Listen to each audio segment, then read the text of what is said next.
Hélène et moi avons trouvé l'auberge du Grand Chêne, elle nous a semblé correspondre tout à fait à nos rêves. La maison elle-même était vieille, mais d'apparence plutôt saine. La cuisine était largement assez grande, le matériel en bon état. Bien sûr, il a fallu refaire le bar et apporter pas mal d'améliorations, mais nous n'étions pas pressés. Alors on s'y est mis petit à petit, à mesure de nos rentrées d'argent. Le bar marche bien pendant la journée et le soir, c'est le restaurant. Pendant la belle saison, il y a le tourisme et le reste du temps, une clientèle assez nombreuse venue des petites villes voisines. Comme nous sommes de Baltimore, nous sommes assurés toute l'année d'un approvisionnement en fruits de mer, spécialité de la maison. Le propriétaire voulait prendre sa retraite, et il faut dire que le prix était des plus raisonnables. Alors, Hélène et moi n'avons pas hésité longtemps. Les premières semaines ont été plutôt fiévreuses. Hélène et moi sommes des gens du spectacle à la retraite et se transformer en cuisinier et serveuse n'a pas été chose facile à nos âges. Mais le vieux propriétaire voulait bien rester pour nous aider jusqu'à ce que nous ayons pris le rythme. Au bout d'un mois, nous étions déjà beaucoup plus à l'aise dans notre nouveau métier et une espèce de routine plutôt agréable a commencé à s'installer. C'est alors que nous l'avons entendu pour la première fois. Comme je vous l'ai déjà dit, l'auberge du Grand Chêne est une vieille maison. Il y a un escalier qui mène de la cuisine à un appartement à l'étage au-dessus, mais il aurait fallu des travaux assez importants pour le rendre habitable. Hélène et moi avions décidé au départ d'attendre que toute la partie indispensable à notre activité ait été remise à neuf selon nos goûts avant d'entreprendre la réfection de cette partie supérieure. En fait, nous n'étions plus remontés là-haut depuis le jour de notre première visite des lieux. C'est donc un samedi soir que la chose s'est produite. Le dernier client vient de partir et j'ai refermé la porte à clé derrière lui. Hélène est en train de laver les verres derrière le bar et moi, je mets de l'ordre dans la cuisine. Ma femme et moi sommes fatigués tous les deux et à part le léger bruit que nous faisons en travaillant, tout est silencieux au Grand Chêne. Jusqu'au moment où il y a un drôle de bruit au-dessus de nos têtes, un bruit sourd accompagné d'une plainte, comme si quelques gnomes mystérieux s'agitaient dans les affres de l'agonie. Puis le gémissement s'évanouit et au même moment, j'entends un bruit fracassant venir du bar. Je comprends tout de suite que ce bruit-là n'a rien de mystérieux. Non, c'est Hélène qui vient de lâcher un plateau de verre. Elle se rue dans la cuisine et se jette dans mes bras, en tremblant comme un petit lapin pris au piège. Je dois reconnaître que je suis passablement secoué moi aussi, mais je réussis à me raisonner.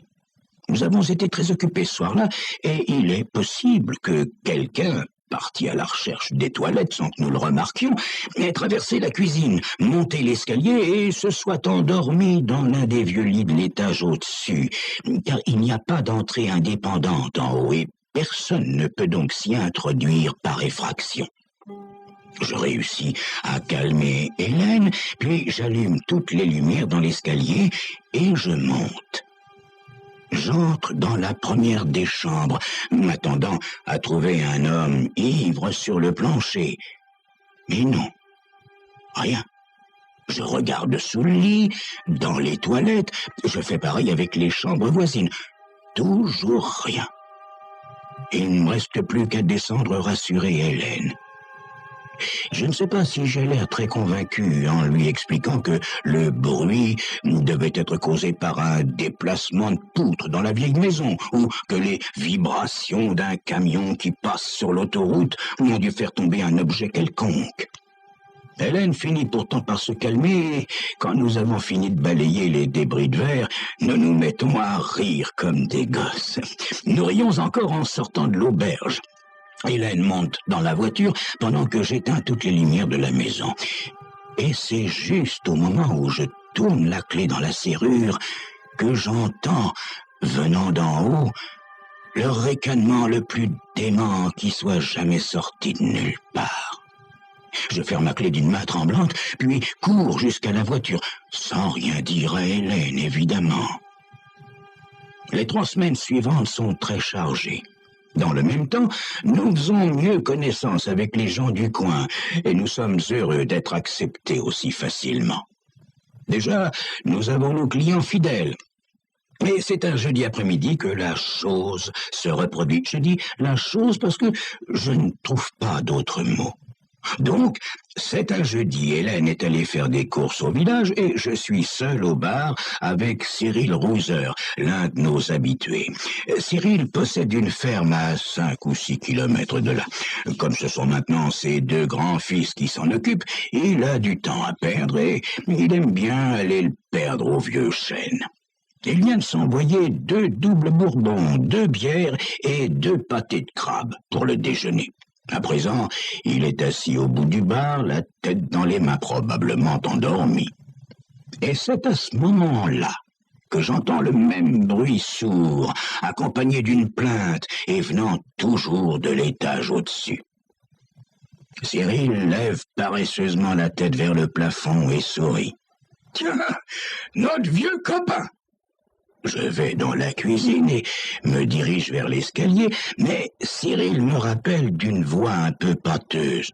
« Pas la peine de monter, Max, il n'y a personne là-haut, c'est un poltergeist. »« Un poltergeist ?»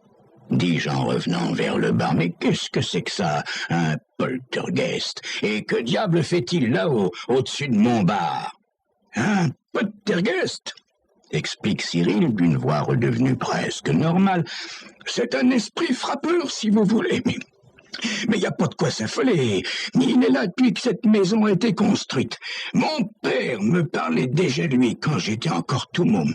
Un poltergeist, c'est une espèce de fantôme amical. Il n'ennuie personne. Il aime juste faire un peu de bruit de temps en temps pour attirer l'attention. Vous savez, un peu comme s'il voulait que vous sachiez qu'il est là, quoi. Mais il n'y a pas une once de méchanceté chez lui. » J'essaie d'admettre l'explication de Cyril, mais avouez que c'est pas facile. Les bruits m'intriguent surtout par leur irrégularité. Un lundi après-midi, bien tranquille, j'ai eu l'impression qu'on venait de me tirer un plan de pistolet à air comprimé au-dessus de la tête. Et puis, le samedi soir de la même semaine, alors que la salle du restaurant était bondée et le bar aussi, les bruits m'ont fait penser à une bagarre entre Superman et King Kong. Et chaque fois, je monte à l'étage en vitesse, inspecte les lieux, et bien entendu, je ne trouve jamais rien. Alors j'abandonne et je décide de m'accommoder de la situation. D'ailleurs, que puis-je faire d'autre, hein? Hélène aussi s'accommode de la situation, avec un sang-froid dont je ne l'aurais pas cru capable. C'est même elle qui me propose d'utiliser l'étage supérieur pour entreposer les caisses de bière et diverses autres choses. Je ne sais pas si Cyril a raison avec son histoire de fantôme, mais si fantôme il y a, le nôtre n'a pas l'air de nous vouloir de mal. Quoiqu'il est tout de même déconcertant de regarder un match de baseball à la télévision l'après-midi et d'avoir le grondement d'une course de patins à roulettes au plafond pendant les spots publicitaires. Chose curieuse, peu de clients, à part les habitués, remarquent ces bruits. Les habitués, eux, lèvent les yeux au plafond avec un sourire entendu et écoutent en hochant la tête, tandis que les autres continuent à boire et à manger comme si de rien n'était. Et puis un jour, il est arrivé quelque chose de troublant à notre bouteille d'Old Crow. L'Old Crow est un très bon whisky, mais nous avons peu de buveurs de bourbon par ici et je n'ai donc jamais eu l'occasion d'ouvrir la bouteille. Alors, elle reste sur le rayon supérieur derrière le bar, avec les autres whiskies qui ne filent pas vite, et Hélène les poussette les lundis et les jeudis. Un mardi matin, je viens d'ouvrir le bar et mon premier client demande un whisky soda. Je mets la glace dans un verre, verse un coup de whisky par-dessus, me baisse pour prendre la bouteille de soda sous le bar et réapparaît avec la bouteille d'Old Crow. Ma première pensée est qu'Hélène a voulu me faire une plaisanterie en intervertissant les bouteilles, car le soda, lui, est à la place où est d'habitude le bourbon. Je remets les bouteilles à leur place, et c'est ce moment-là que choisit notre fantôme maison pour se déchaîner. D'abord, il y a comme un bruit de porte claquée violemment, puis un ricanement, puis un son bizarre, comme si deux petits pieds couraient sur le plancher. Mon client, lui, n'a pas l'air d'avoir entendu quoi que ce soit. Kenny, le barman que j'ai engagé en extra, arrive à 11h et j'en profite pour me précipiter dans l'escalier et procéder une fois encore à une inspection des lieux. Et une inspection en règle, s'il vous plaît, en passant tout au peigne fin. Pourtant, au bout de 2 heures, je suis bien obligé de renoncer. J'arpente encore à maman les pièces en grommelant, puis me décide à redescendre. Et c'est à cet instant où je ferme la porte que j'entends leur ricanement. Jusqu'à présent, notre cher fantôme s'était bien gardé de se manifester quand j'étais à l'étage. Décidément, il ne se gêne pas, celui-là, me dis-je en redescendant.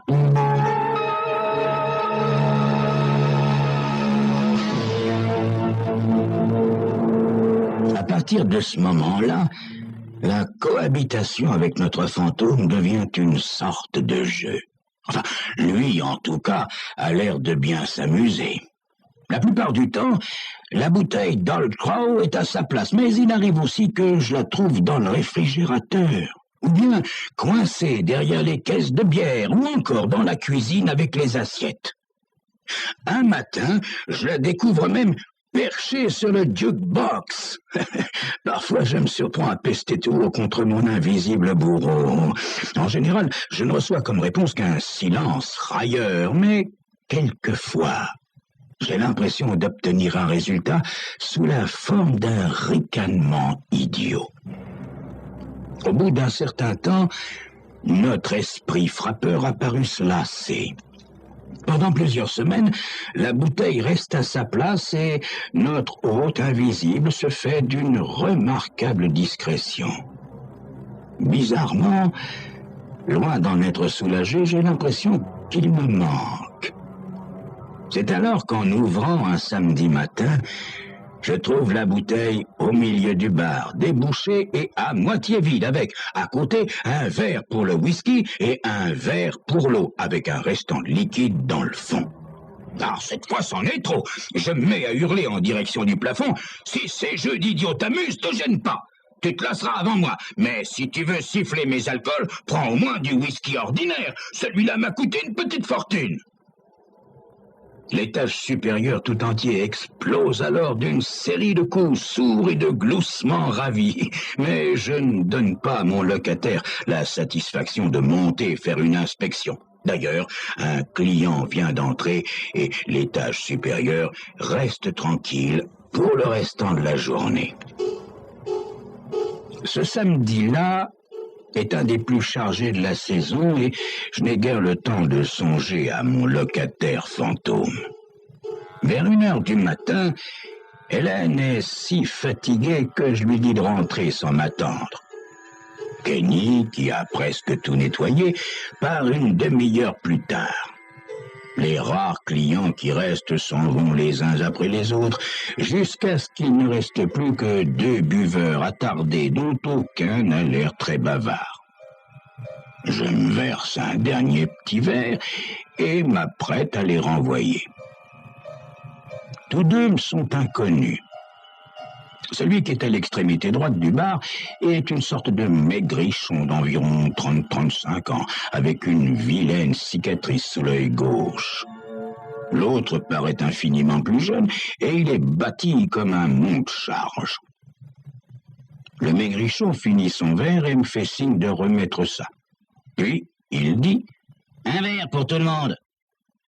Je lui en serre un, m'en verse un pour moi, et quand je relève les yeux, je me trouve nez à nez avec le canon d'un P-38. « Bon, dit le maigrichon, bouclons les lieux.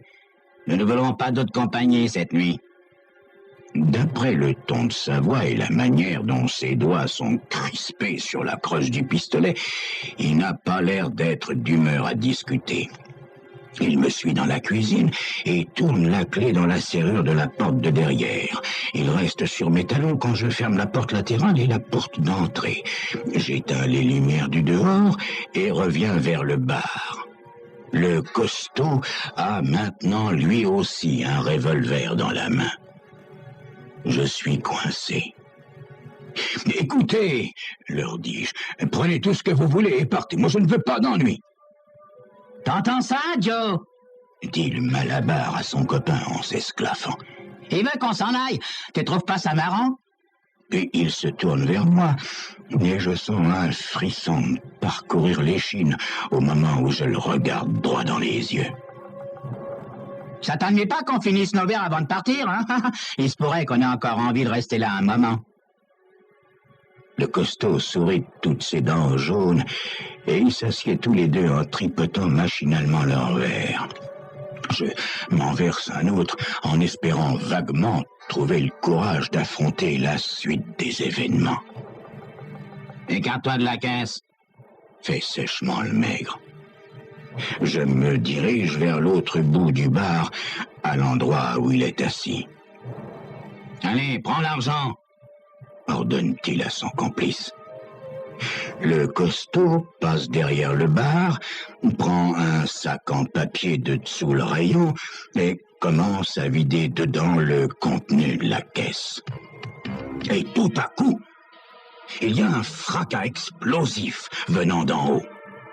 Le costaud se fige devant la caisse. Le maigre fixe le plafond avec des yeux comme des soucoupes. Puis il se tourne vers moi, les yeux brillants de haine et de peur. « Dis donc, petit malin, qui c'est qui est là-haut ?» Je sais qu'il est inutile de dire la vérité, et je ne saurais jamais où j'ai trouvé l'audace de lancer d'un air presque désinvolte. Hein? Eh bien, le fantôme du général Grant et toute une tribu d'Indiens. « Ah ouais ?» fait le maigre avec un petit rire mauvais. « Alors je vais leur régler leur compte, et ensuite je m'occuperai de toi, papy. » Là-dessus, Neil saute de son tabouret et se rue dans la cuisine en direction des escaliers. Quelques secondes plus tard, c'est une avalanche de caisses de bière et un cri étouffé. Le costaud me bouscule et la bouteille d'Old Crow tombe de son étagère juste à point pour que je m'en empare et la lui fracasse sur le crâne. Il s'écroule sur le sol, et j'en profite pour prendre son revolver et filer dans la cuisine. La seule partie encore visible du maigrichon, c'est sa main droite, toujours crispée sur le revolver. Le reste est enterré sous un amas d'emballages et de bouteilles de bière vides. Je lui marche sur le poignet, lui enlève le revolver et appelle la police. Environ un mois plus tard, Hélène propose que nous fassions refaire l'appartement d'en haut et que nous y habitions, ce qui serait tout de même plus pratique que de faire 1 heure de trajet tous les jours. Moi, cette idée ne m'enthousiasme pas beaucoup. J'explique à Hélène que nous n'avons pas encore les moyens d'entreprendre des travaux aussi importants, mais je sais très bien qu'en réalité, je ne veux pas courir le risque de voir déménager notre actuel locataire.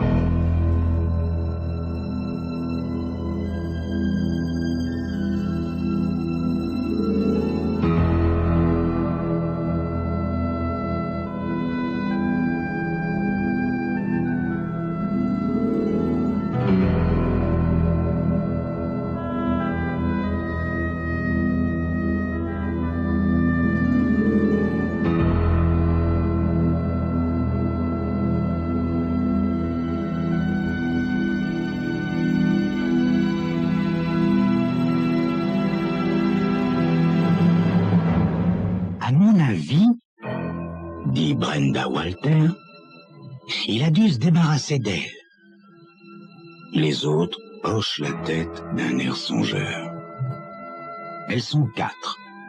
4 femmes d'une quarantaine d'années, 4 voisines qui se réunissent tous les samedis après-midi pour prendre le café ensemble et surtout pour échanger les derniers potins. Aujourd'hui, leur petite séance hebdomadaire a lieu chez Doris Leyland, qui n'aurait pourtant dû recevoir ses 4 amis que le jeudi suivant. Mais la maison des Leyland présente maintenant un avantage très intéressant. Du salon, on a une vue parfaite sur la maison des Barrington. George et Linda Barrington sont vraiment loin de former un couple modèle, et ils ne se privent pas de faire profiter tout le voisinage de leur scène de ménage. Surtout Linda, une petite blonde plutôt frêle, mais douée d'une voix de stentor. Et voilà que Linda Barrington vient de partir en voyage, enfin du moins, c'est ce que prétend son mari, et cela sans qu'on s'y attende, sans prévenir personne, et d'une façon vraiment suspecte. « Je crois que vous avez raison, » dit Doris Leyland. « Il s'en est débarrassé, je ne vois pas d'autre explication. » Au début, ce n'était qu'une rumeur. Les Barrington se chamaillaient souvent comme chien et chat, mais pour le reste, ils étaient des voisins plutôt agréables, courtois, serviables. Il ne serait venu à l'idée de personne dans le lotissement que George Barrington, cet homme si aimable, ait pu se transformer en assassin. Mais l'absence de Doris Barrington se prolonge bizarrement. Plus d'1 mois déjà. Doris est censée être partie chez sa tante en Californie, et au bout d'un moment, le facteur se met à guetter les enveloppes portant ce cachet-là. Mais rien, jamais rien. Pourtant si, un jour, il arrive une carte postale. Le cachet de la poste est illisible, mais elle est signée de Linda. « Et moi, je trouve vraiment pas que ce soit son écriture, » prétend le facteur. Son écriture pensée, si je la connais, je l'ai vue souvent sur des lettres qu'elle envoyait, et celle qui est sur la carte postale ne ressemble pas du tout à la sienne. Alors, les bavardages reprennent de plus belle.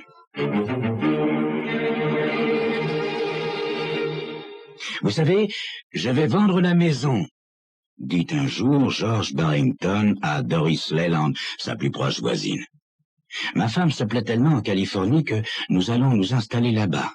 Comme je suis comptable et que je travaille à mon propre compte, je peux facilement changer d'endroit, n'est-ce pas? Alors, si Linda préfère la Californie, elle y est peut-être bien obligée, murmure Doris d'une voix pleine de sous-entendus. 1 semaine plus tard, nouveau coup de théâtre dans ce que tout le voisinage appelle désormais sans rire l'affaire Barrington. George Barrington, qui s'accommode apparemment assez mal de la solitude, a été vu à plusieurs reprises dînant en compagnie d'une timide petite brune employée dans une banque du centre-ville.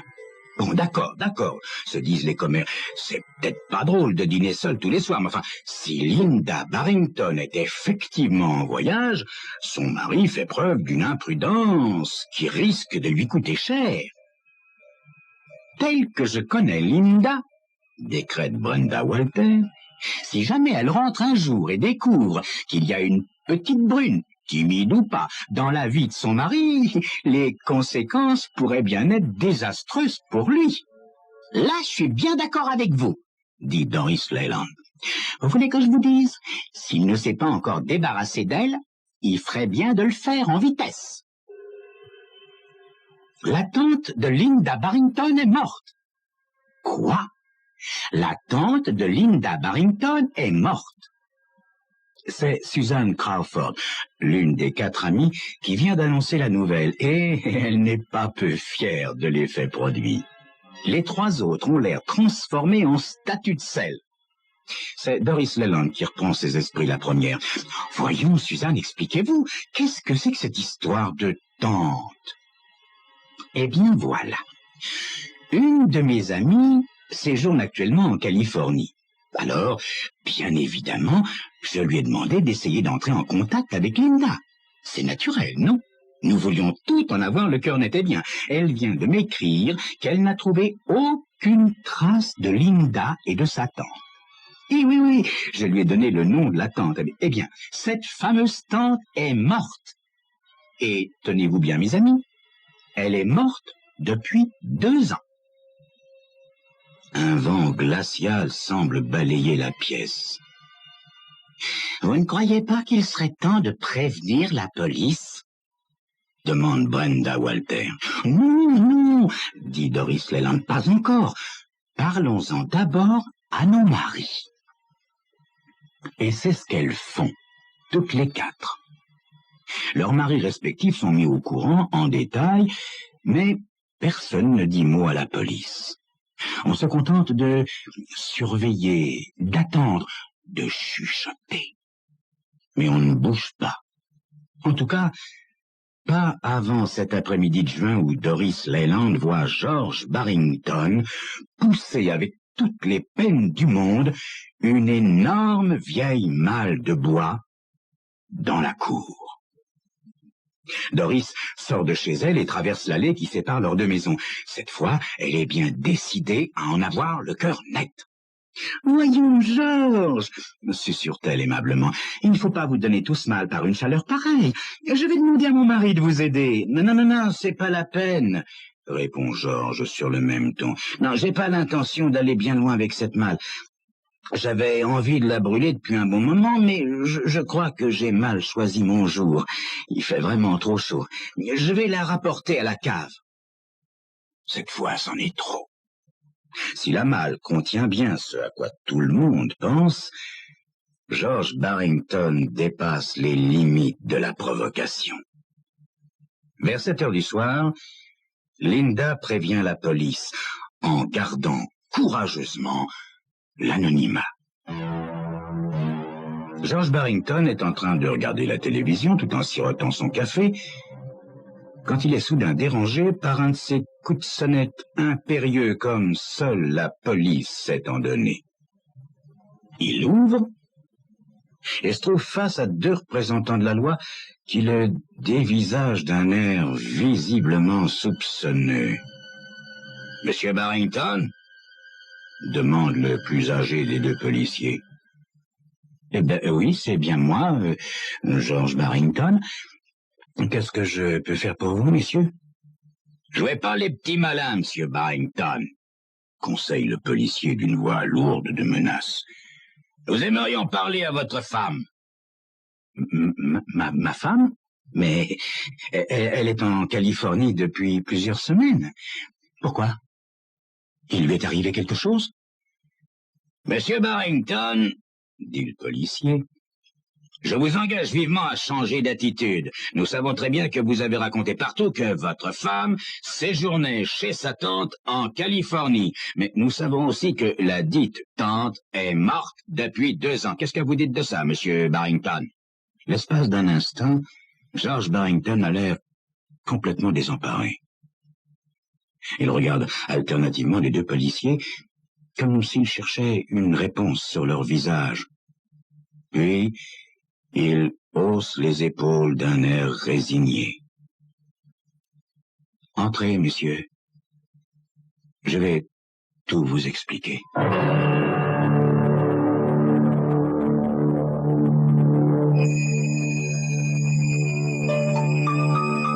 George Barrington va-t-il enfin faire apparaître la vérité sur son étrange comportement et surtout, va-t-il enfin calmer la curiosité de ses voisins?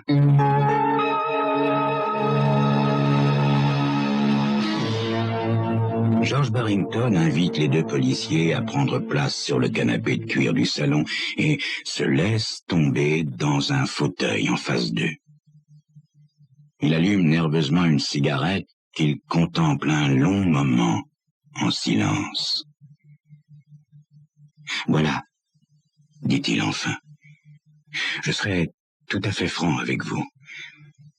La vérité, et croyez-moi, il m'en coûte de l'admettre, la vérité, c'est que j'ignore complètement où se trouve ma femme en ce moment. Elle est partie à la suite d'une dispute particulièrement violente, en m'annonçant qu'elle ne me dirait ni où elle allait, ni quand elle reviendrait. Depuis son départ, je suis pratiquement sans nouvelles d'elle. Le seul signe de vie qu'elle m'ait donné, c'est une carte postale, mais le cachet de la poste était illisible et la carte postale représentait un champ de marguerites.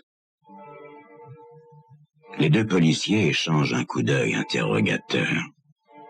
« Ne pensez-vous pas, monsieur Barrington, demande le plus âgé, que vous auriez dû prévenir la police ?» George Barrington a un sourire amer. « Vous ne connaissez pas ma femme. Elle a de l'argent et sait très bien se débrouiller toute seule. Linda a toujours été quelqu'un de très indépendant, pas du tout le genre de femme à accepter que des étrangers se mêlent à ce qu'elle considère comme des affaires strictement personnelles.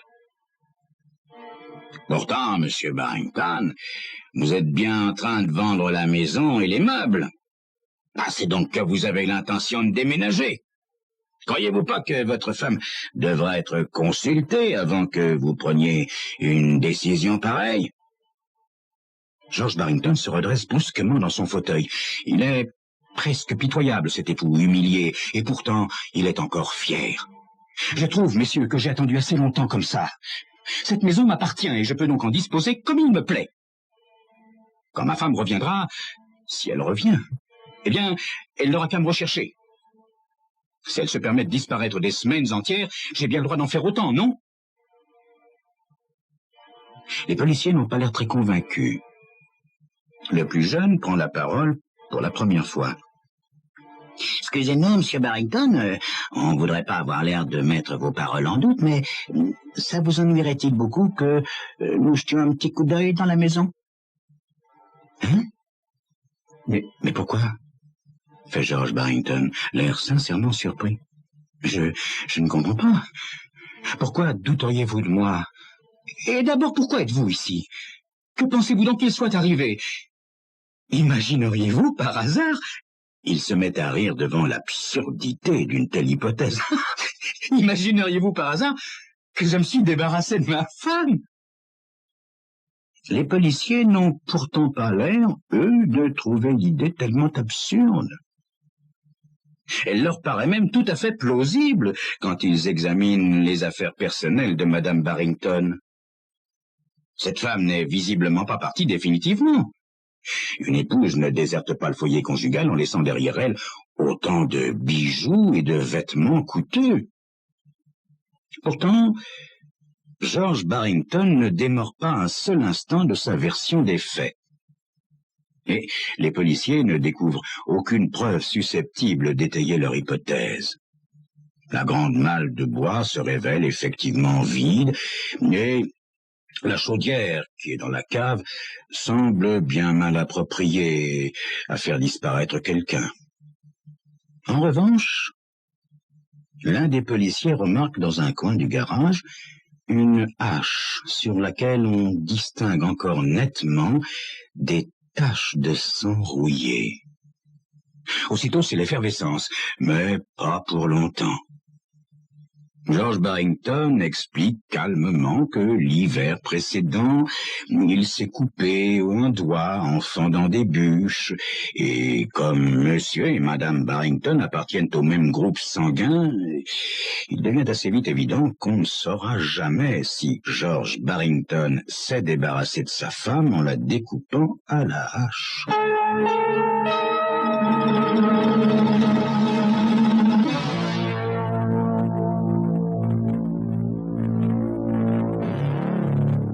Et tout à coup, sous les yeux ahuris de tous les voisins cachés derrière leurs rideaux, sous les yeux aussi ahuris des policiers et de George Barrington lui-même, Linda Barrington descend du taxi qui vient de s'arrêter devant la maison. Même à un autre moment, son retour ne serait pas passé inaperçu. Linda est toujours fidèle à elle-même, le verbe haut, le claquement de talons impérieux, le geste sec et nerveux. « Jeffrey !» appelle-t-elle de sa voix puissante. « Viens payer le taxi, je suis de retour !» En pénétrant dans la maison, elle demande d'un air dédaigneux. « Mais qui diable sont tous ces gens, Jeffrey ?» Ces gens explique son mari d'un air penaud, ces gens sont des policiers. Des policiers qui, justement, étaient sur le point de prendre congé en promettant à George Barrington de revenir le lendemain. Et il marmonne de vagues excuses et ne tarde pas à disparaître. « Je ne comprends pas, » dit Madame Barrington un peu plus tard. « Que signifie cette mise en scène ridicule? Tu savais très bien que j'étais chez ma cousine Charlotte à Miami, et tu sais aussi que je déteste écrire. Quant à la mise en vente de la maison, je te conseille vivement de tout annuler, Jeffrey. En ce qui me concerne, je n'ai nullement l'intention de déménager. » George Barrington tient à la main, cachée derrière son dos, la hache qu'il a posée contre la cheminée du salon pendant que sa femme défaisait ses bagages. Il passe prudemment un doigt sur le bord effilé de la lame et s'approche de son épouse avec un bon sourire. Mais personne n'a jamais prétendu que nous allions déménager, ma chérie. C'est moi seul qui déménage. Les jours suivants, personne dans le voisinage ne s'étonne de n'avoir pas revu Linda Barrington depuis le soir de son retour. Après tout, si elle a décidé de jouer les courants d'air, c'est son problème. D'ailleurs, tous les voisins sont bien trop gênés pour oser poser la moindre question à George Barrington. En fait, il l'évite même assez soigneusement. C'est par le facteur, chargé de faire suivre son courrier, qu'ils apprennent un peu plus tard le départ imminent de George Barrington pour la Californie.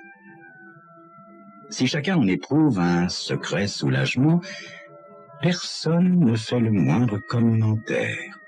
Et personne ne propose à George Barrington de l'aider quand un samedi matin, vers 11 heures, il hisse avec toutes les peines du monde dans le coffre de son break la grande malle de bois.